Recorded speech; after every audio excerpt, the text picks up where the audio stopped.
Chapter 5. The Process of Knowing. Knowing, the state of being aware or informed. Knowledge creation is a dialectical process which involves systemization of various facts through dynamic interactions between individuals and the environment. Knowledge is not part of the reality. This isn't real. What is real? How do you define real?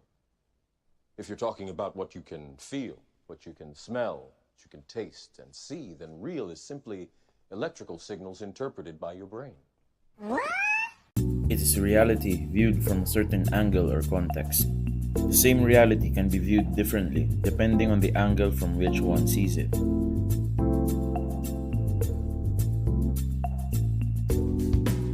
How something appears is always a matter of perspective. It means that in knowledge creation, one cannot be free from one's own context. The social, cultural, and historical contexts are important for individuals because such contexts give the basis to individuals to give meaning to it. That is why limited interaction with the environment and externalization of personal knowledge can lead to ontological ills and fallacies because the whole complexity of the given phenomenon may remain undiscovered. Hence, in knowledge creation, one tries to see the entire picture of reality by interacting with those who see the reality from other angles.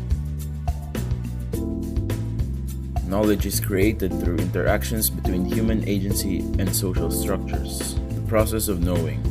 Any theory that attempts to define the process of knowing is required to explain as to how information is accessed, stored, and retrieved in order to understand how learning takes place. There are three aspects of knowledge.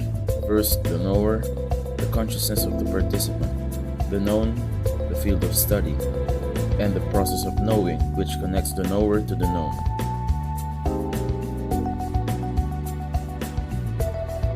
Ways of knowing. A teacher needs to train the students in the critical evaluation of knowledge so that they can see how different types of knowledge have to be judged in different ways.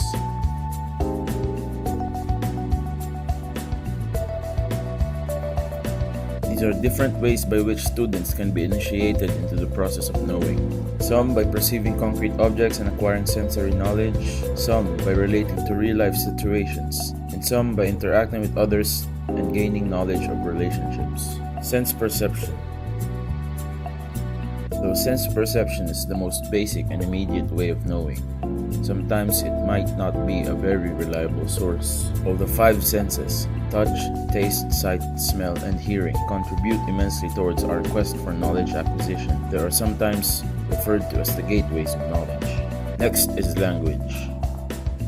Language acts as a carrier or medium for conveying the knowledge from one individual to the other. It integrates knowledge acquired through varied sources at varied places and names it. It helps in memorizing and recalling. Next, reason. Developing rational and critical thinking abilities is pivotal to acquiring reliable knowledge. It involves both conscious and unconscious reasoning. Sometimes what has happened in the past teaches us to reason with reference to the future.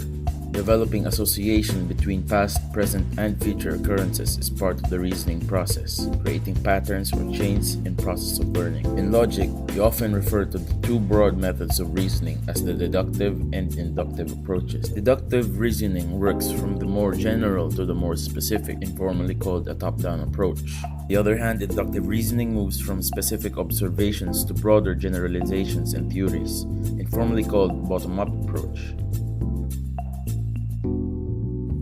Emotions. The emotions and their expression vary across cultures and hence knowledge so acquired may not be as reliable. It is subjective and less measurable.